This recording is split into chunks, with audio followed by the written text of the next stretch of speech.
O governador Mauro Mendes estuda exigir a apresentação do cartão de vacina dos servidores públicos. Mas e quanto ao funcionário de empresas privadas que se negar a tomar a vacina contra a Covid-19? E o Ministério Público Estadual já tornou a imunização obrigatória para os servidores da instituição. E é para falar sobre esse tema, que é bem polêmico, que está aqui ao vivo no Jornal do Meio-Dia, a advogada trabalhista Cláudia Aquino. Boa tarde, doutora Cláudia. Boa tarde, Lúcio. Boa tarde, Camila. No aspecto legal, é válida, né? A legislação protege se transformar essa questão aí da vacina obrigatória? Nós temos já uma legislação quando iniciou-se a pandemia, que é a 13.979 de fevereiro do ano passado, e lá já está prevista algumas medidas que elas podem ser exigidas, como nós temos o isolamento, a quarentena e que foram e vêm sendo cumpridas, né? Quando se detecta que uma pessoa ela tem Covid, obrigatoriamente ela deve ficar isolada, deve estar em quarentena. E da mesma forma, nessa lei de fevereiro do ano passado, existe também a previsão de vacinação compulsória obrigatória. É importante dizer aqui que uma vacinação compulsória não significa dizer que aquela pessoa que se recusar, um empregado ou uma empregada, ela vai ser levada a ser vacinada compulsoriamente ou à força, né? Mas ela pode ser exigido sim que ela apresente esse cartão de vacina para que possa proteger as demais pessoas que estão no mesmo ambiente de trabalho. Porque aí não é o interesse individual, é o interesse coletivo. Exatamente. Então, inclusive, nós já temos uma manifestação do STF nesse sentido, voto do ministro Lewandowski, do Barroso, no sentido de que o que estamos preservando ao exigir a vacinação de uma trabalhadora ou de um trabalhador é para que haja a prevenção dessa coletividade. O interesse pessoal, ele não pode se sobrepor ao interesse coletivo. E a vacinação, ela faz parte de uma das medidas para que uma pandemia ou uma epidemia possa ser combatida. Doutora, e já que o empregado não será obrigado, né, forçado a tomar vacina se assim não quiser, o empregador, por outro lado, pode tomar alguma medida em relação a quem não quiser se vacinar, como, por exemplo, até demiti-lo. É isso? Já existem precedentes hoje? Os tribunais estão decidindo de que forma? Exatamente. O empregador, ele pode exigir que os seus colaboradores apresentem esse cartão de vacina, mas deve ser observado se para esse determinado empregado, se realmente já foi disponibilizada a vacinação para ele, primeira, segunda dose. Ele deve deixar claro, deve informar de forma muito clara, ajudar inclusive para que venha a ser vacinado, e se houver uma recusa, aí sim o empregador pode tomar medidas, inclusive a dispensa por justa causa. Esse tema ainda não está assim consolidado, mas nós já temos alguns precedentes nesse sentido. Nós já temos decisões, inclusive no Tribunal do Trabalho do Estado de São Paulo, nesse sentido. O STF mesmo já se manifestou em ações direta de inconstitucionalidade sobre esse artigo que eu acabei de citar, sobre essa lei 13.979, aonde consta lá no inciso 3º vacinação compulsória, mas sempre respeitando o direito e a liberdade filosófica de cada pessoa.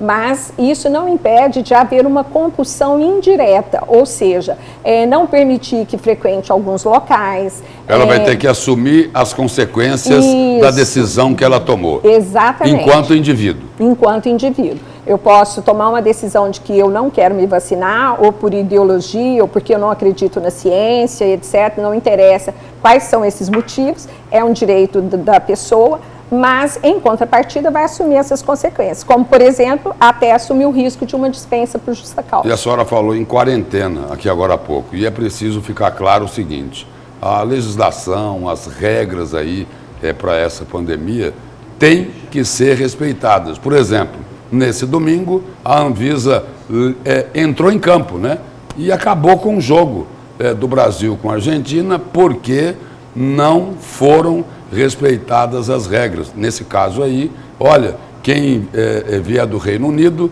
tem que ficar em quarentena. Quiseram atropelar, e aí aconteceu e não foi isso. Possível. Exatamente. E dizendo que ainda continuam valendo as demais regras de biossegurança, como o uso de máscara, disponibilização de álcool em gel. Então, todas essas providências os empregadores e empregadoras devem tomar. Inclusive, também, o Ministério Público do Trabalho já soltou um guia técnico com algumas orientações, e a exigência do cartão de vacina faz parte desse guia técnico do Ministério Público do Trabalho.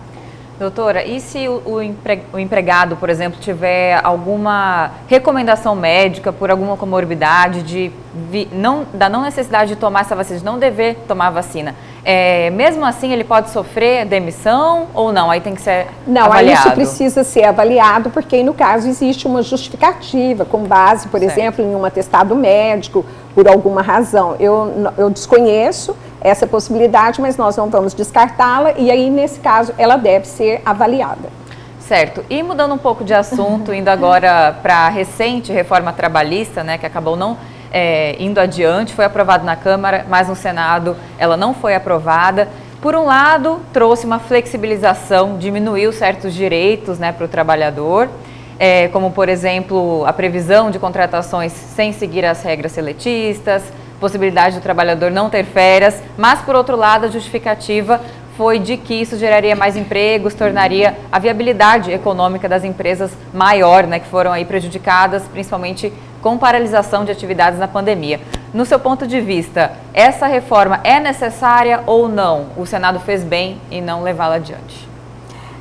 Eu entendo que já havia ali um vício formal na implementação dessas novas regras, que foram denominadas de mini-reforma trabalhista, porque, na verdade, elas estavam no bojo da MP 1045, que trazia o novo bem, o benefício emergencial de emprego de renda, que funcionou muito bem durante o ano de 2020. Foram milhões de acordos coletivos firmados entre empresas e empregadores, só que esse texto saiu do Planalto com 35 artigos. Quando aprovado pela Câmara, ele foi para o Senado com 94 artigos. Ou seja, foram inseridos diversas matérias nessa medida provisória e que, com certeza, aí haver uma alegação de inconstitucionalidade, porque o STF também já disse que esses jabutis, né, chamados assim... E que tem acontecido com bastante frequência, e né? Tem acontecido, eles são inconstitucionais. A emenda parlamentar, ela pode alterar o texto de uma medida provisória, mas desde que haja uma relação temática entre o texto da emenda e a medida provisória. E não foi o que aconteceu com a MP 1045. Agora, essa reforma aí, ela vai, se continuar, né, ela vai tirar mais direitos trabalhistas, não vai?